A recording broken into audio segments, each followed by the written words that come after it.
એક નાનકડું ગામ હતું. ગામ ગરીબ હતું, પરંતુ લોકોના દિલ બહુ મોટા હતા. બાળકો આખો દિવસ રમતા ફરતા, પણ શીખવાનો કોઈ સાચો અવસર નહોતો. એક સાંજ ગામના વટાણા નીચે સૌ બેઠા હતા.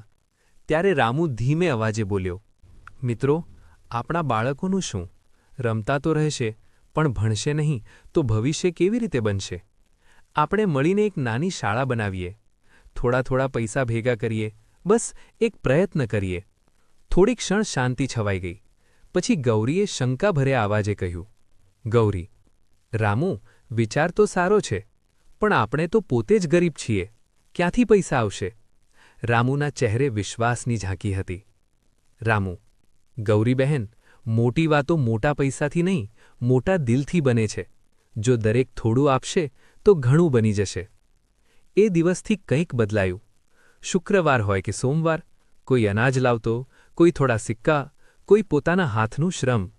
1 મહિના પછી જ્યારે બધું ભેગું થયું તો સૌની આંખોમાં આશ્ચર્ય અને ખુશી હતી. અરે, સાચે પૂરતું થઈ ગયું.